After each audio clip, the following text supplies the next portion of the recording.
Hello friends, welcome to crazy G K trick. आइए daily current affairs की सीरीज में आगे बढ़ते हैं। आज के इस सेशन में हम 15 फरवरी के सभी करंट अफेयर्स को डिटेल में समझेंगे। सभी क्वेश्चन जो भी हमने यहाँ पर कलेक्ट किए हैं इंपॉर्टेंट है, इसीलिए सेशन को एंड तक देखिएगा। इसके अलावा अगर आप चैनल पर पहली बार आए हैं तो चैनल को सब्सक्राइब कर लीजिए। डेली करंट अफेयर की पीडीएफ आप क्रेजी जी के ट्रिक के टेलीग्राम चैनल पर जाकर या फिर क्रेजी जी के ट्रिक के एप्लीकेशन पर जाकर दोनों जगह से कहीं पर भी कलेक्ट कर सकते हैं। आइए आज के करंट अफेयर का सबसे पहला क्वेश्चन देख लेते हैं। Public examination prevention of male practice bill 2024 में अधिकतम कितने वर्ष तक के कारावास का प्रावधान किया गया। देखिए, पहले बिल को समझा देता हूं कि बिल क्या है, क्यों लाया गया। तो देखिए, यहां पर बात हो रही है पब्लिक एग्जामिनेशन की, मतलब यूपीएससी, एसएससी, पीएससी जो भी एग्जाम्स होती है जो कि गवर्नमेंट एग्जाम है, उनकी यहाँ पर बात की गई है। अगर इन एग्जाम से अब कोई भी संस्थान या कोई भी व्यक्ति छेड़छाड़ करता है तो उसे गिरफ्तार किया जाएगा और इसके लिए जो अधिकतम सजा कारावास की रखी गई है वो 10 वर्ष रखी गई है। आंसर हो जाएगा आंसर सी। ओके, डिटेल जानेंगे तो आपको पूरा क्लियर हो जाएगा कि क्या है पूरा मुद्दा। देखिए, भारत की प्रेसिडेंट द्रौपदी मुर्मू ने हाल ही में public examination prevention of male practice bill 2024 को मंजूरी दी। ये जो बिल है इसके तहत जो अपराध की श्रेणी फिक्स की गई है, मतलब जैसा मैंने आपको बताया, कोई भी धोखाधड़ी अगर कोई संस्थान करती है, कोई व्यक्ति करता है गवर्नमेंट एग्जाम में, तो उसके लिए न्यूनतम 3 साल और अधिकतम 10 वर्ष तक के कारावास मतलब जेल का प्रावधान किया गया और इसके अलावा 10 लाख रुपए तक के जुर्माने का भी प्रावधान है। बजट सत्र के दौरान यह बिल लाया गया था पार्लियामेंट में और अब भारत की प्रेसिडेंट द्रौपदी मुर्मू ने इस बिल पर अपनी मंजूरी प्रदान की है, दोनों सदनों से पास होने के बाद। गवर्नमेंट एग्जाम में होने वाली धांधली को नेशनल लेवल पर रोकना और अनुचित जो तरीके हैं एग्जाम कंडक्ट कराने के या फिर एग्जाम को पास करवाने के, उन्हें रोकना इस बिल का मुख्य मोटिव है, याद रखिएगा। मोटिव अभी मैंने आपको बताया, क्या उद्देश्य है आपको क्लियर हो गया होगा। यूपीएससी, एसएससी, रेलवे भर्ती बोर्ड, इसके अलावा सेंट्रल की अदर एग्जाम जो कि विभागों के लिए होती है, वहां पर धांधली को रोकना इस बिल का मुख्य उद्देश्य है। इस बिल का एक बहुत ही इंपॉर्टेंट फैक्टर ये भी है कि जो विद्यार्थी हैं, जो स्टूडेंट्स हैं, उन्हें इस कानून के दायरे से बाहर रखा गया है। मतलब अलग अलग संस्थाएं या फिर व्यक्ति विशेष पर ही कार्रवाई की जा सकती है, स्टूडेंट्स पर कार्रवाई नहीं की जाएगी। इसके अलावा ये जो अपराध है नॉन बेलेबल है, मतलब गैर जमानती एक अपराध है। अगर किसी पर प्रूफ हो जाता है तो जमानत नहीं दी जाएगी इस अपराध की श्रेणी में। तो इस बिल को हाल ही में पार्लियामेंट के दोनों हाउसेस में पास करने के बाद द्रौपदी मुर्मू जो कि भारत की प्रेसिडेंट है, उन्होंने अपनी मंजूरी प्रदान की है। आगे बढ़ने से पहले आप सभी को एक बहुत ही इंपॉर्टेंट अपडेट देता हूं फ्रेंड्स। आप सभी के लिए क्रेजी जी के ट्रिक के रूट एप्लीकेशन पर हमारे जीएस फाउंडेशन का आरंभ 2.0 बैच शुरू होने वाला है। स्पेशली ऐसे जितने भी स्टूडेंट हैं जो कि सिविल सर्विसेज की तैयारी कर रहे हैं, उनके लिए ये बैच बहुत ही बेनिफिट करने वाला है, क्योंकि स्पेशली जो फोकस इस बैच में हमारा होने वाला है वो आंसर राइटिंग पर रहेगा। आप सभी जानते हैं सेंट्रल में यूपीएससी या स्टेट में जो पीसीएस की एग्जाम है, वहां पर आंसर राइटिंग बहुत ही इंपॉर्टेंट हो जाती है। तो पूरे बैच को आंसर राइटिंग के पॉइंट ऑफ व्यू से ही डिजाइन किया गया है। कुछ एडिशनल सब्जेक्ट भी एड ऑन किए गए हैं यहाँ पर, जैसे foreign affairs, Indian society, disaster management. ये आपके लिए एडिशनल सब्जेक्ट है जो कि आपको पहले आरंभ बैच में नहीं मिले थे और इस आरंभ 2.0 में आपके लिए यहाँ पर ऐड किए गए हैं। आप पूरा बैच भी ज्वाइन कर सकते हैं। इसके अलावा अगर आप इंडिविजुअली किसी सब्जेक्ट को पढ़ना चाहते हैं तो आप उसमें भी इजीली एनरोल कर सकते हैं रूट एप्लीकेशन पर जाकर। वहां पर इंडियन पॉलिटी मैं आपको पढ़ाने वाला हूं। अगर आप इंडियन पॉलिटी को डेप्थ में पढ़ना चाहते हैं तो आप मेरा ये बैच ज्वाइन कर सकते हैं।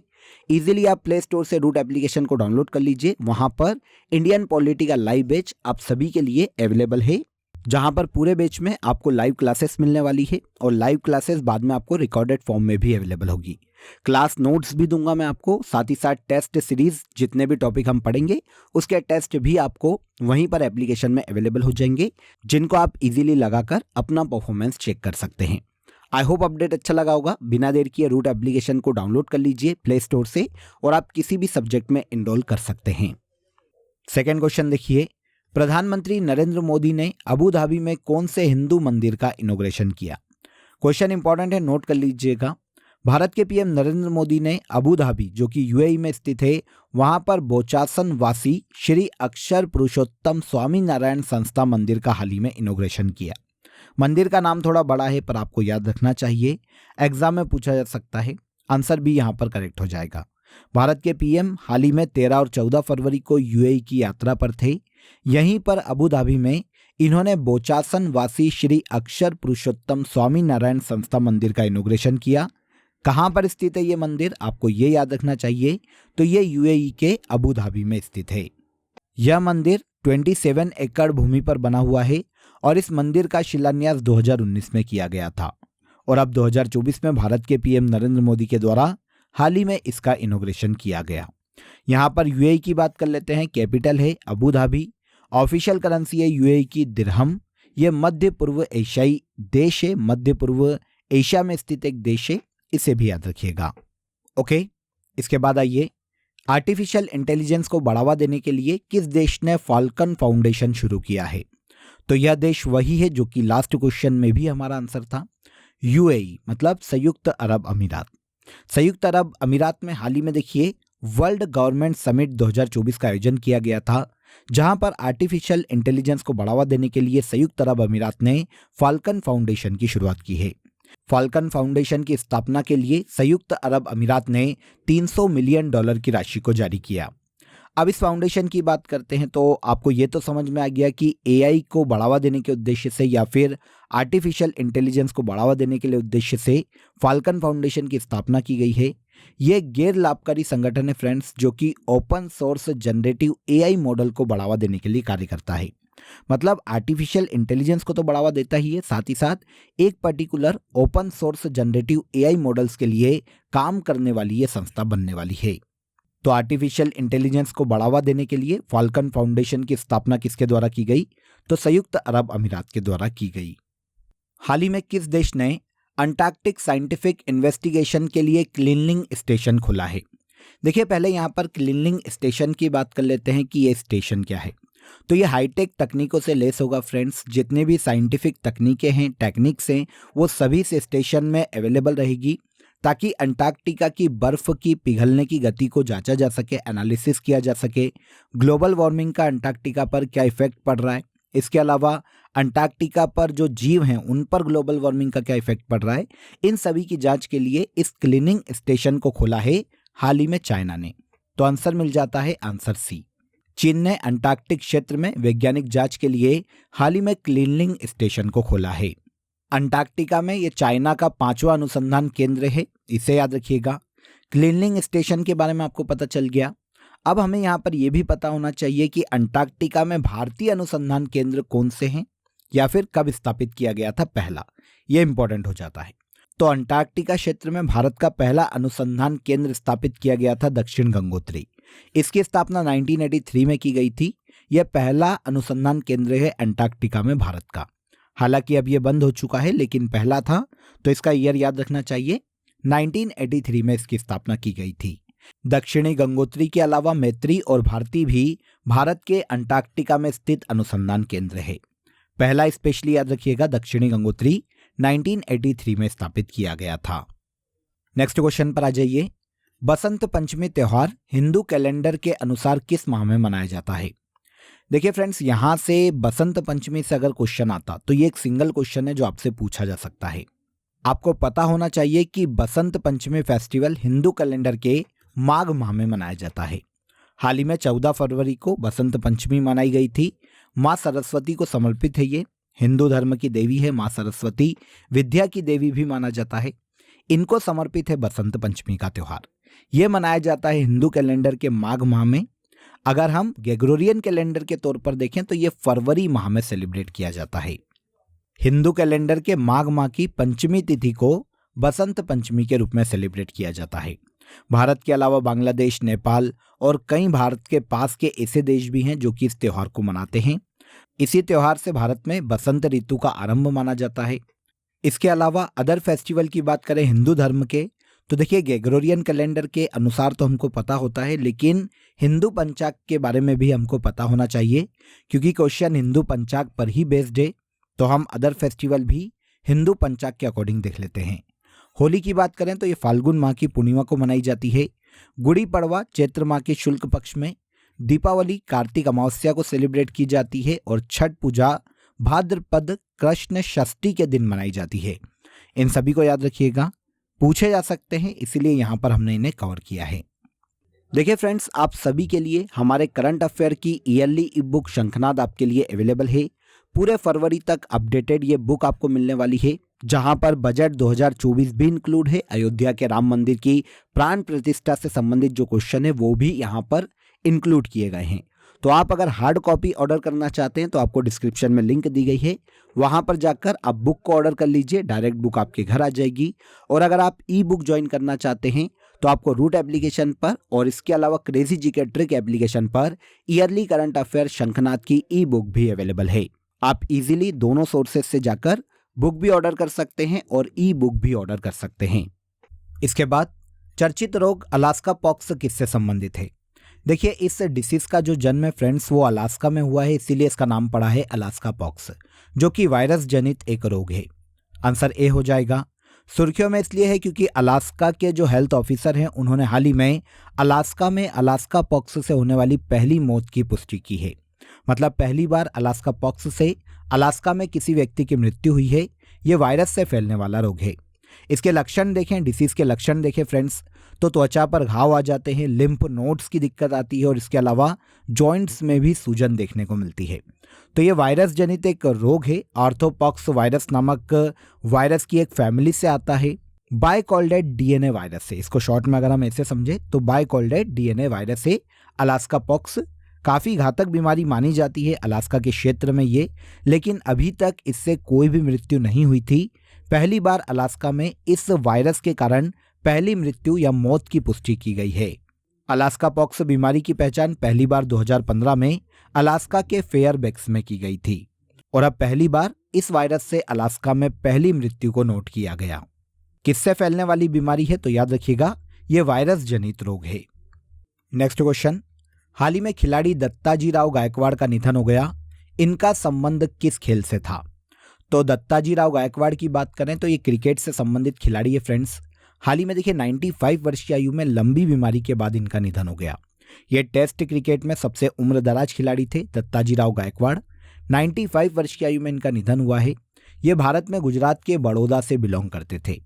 1952 से लेकर 1961 के बीच में इन्होंने भारत के लिए 11 टेस्ट मैच खेले हैं और 1959 में इन्होंने इंग्लैंड दौरे के दौरान भारतीय टीम के कप्तान के रूप में भी कप्तानी संभाली है। तो दत्ताजी राव गायकवाड़ जिनका हाल ही में निधन हुआ फ्रेंड्स, ये क्रिकेट से संबंधित खिलाड़ी है। आप देखिए, इनके अलावा जो हाल ही में अदर निधन हुए हैं जो कि इंपॉर्टेंट है, उनकी भी बात कर लेते हैं। तो डॉक्टर प्रभा अत्रे को याद रखिएगा, किराना घराने की भारतीय शास्त्रीय संगीत गायिका थी। मुनव्वर राणा मशहूर उर्दू शायर थे। वेद प्रकाश नंदा भारतीय अमेरिकी कानून शिक्षाविद थे। उस्ताद राशिद खान की बात करें तो रामपुर सैसवान घराने के शास्त्रीय संगीतकार थे। और फ्रांज बेकनबाउर का भी निधन हुआ जो कि जर्मनी के बहुत ही फेमस फुटबॉलर थे। ये अदर ऑर्बिटरीज है जिन्हें आपको याद रखना चाहिए, अदर निधन है जो कि काफ़ी इंपॉर्टेंट है। आगे आइए, हाल ही में किस देश में तेल रिसाव के कारण नेशनल इमरजेंसी घोषित की गई? तो ये दोनों देश है त्रिनिदाद और टोबैगो।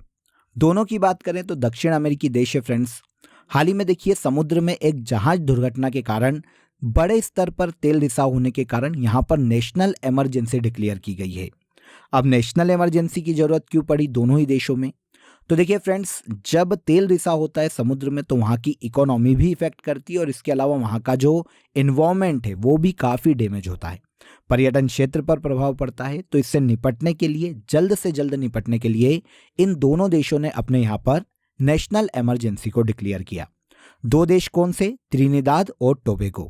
दोनों की बात करें तो जुड़वा द्वीपी देश है, दक्षिण अमेरिका में स्थित है या फिर दक्षिण अमेरिका के पास समुद्र में स्थित द्वीपी देश है।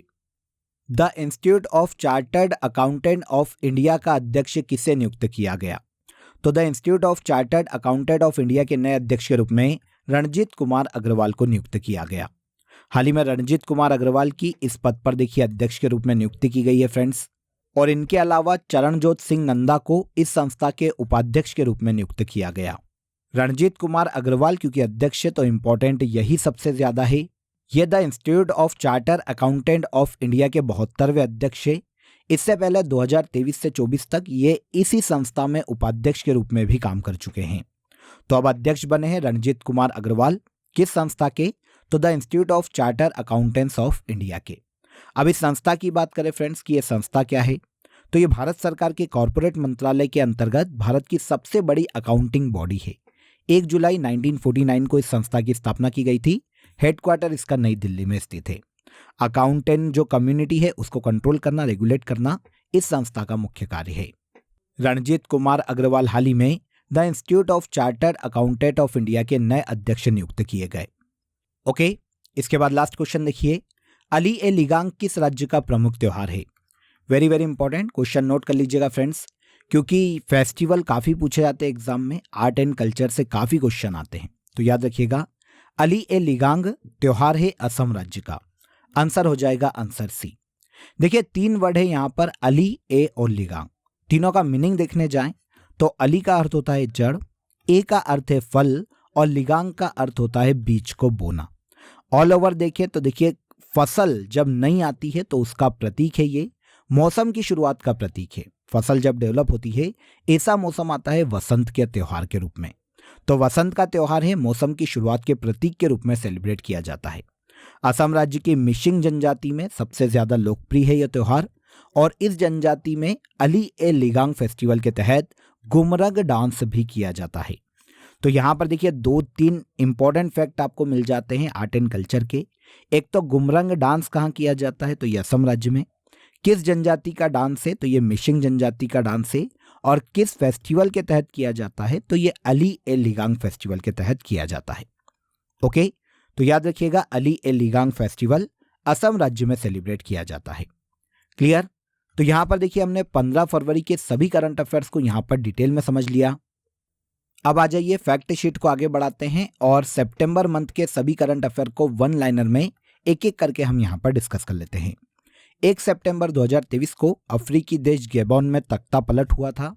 1 सितंबर 2023 को रेलवे बोर्ड की पहली महिला अध्यक्ष जया वर्मा सिन्हा नियुक्त की गई। 1 सितंबर 2023 को जॉर्जिया जो कि अमेरिकी राज्य है, इसने अक्टूबर को हिंदू विरासत माह के रूप में घोषित किया।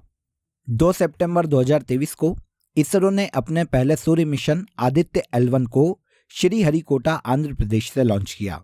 FIDE रैंकिंग में भारत के शीर्ष शतरंज खिलाड़ी डी गुकेश बने हैं। 2 सितंबर 2023 को गाय जात्रा उत्सव नेपाल में सेलिब्रेट किया गया। इसके बाद 2 सितंबर 2023 को ज्यूरिक डायमंड लीग चैंपियनशिप 2023 में नीरज चोपड़ा ने सिल्वर मेडल अपने नाम किया। चर्चित ऑपरेशन मुस्कान मुंबई में लागू किया गया था। डूरंड कप 2023 मोहन बागान सुपर जॉइंट ने अपने नाम किया। और 5 सितंबर 2023 को हिमाचल प्रदेश के CM ने दिव्यांग बच्चों को सशक्त बनाने के लिए सबल योजना की शुरुआत की। ये सभी वन लाइनर सितंबर माह से बहुत ही इंपॉर्टेंट है, नोट कर लीजिएगा। अब आ जाइए लास्ट डे के सेशन में जो करंट अफेयर हमने डिटेल में समझा था उसे हम एक बार यहाँ पर रिवाइज कर लेते हैं।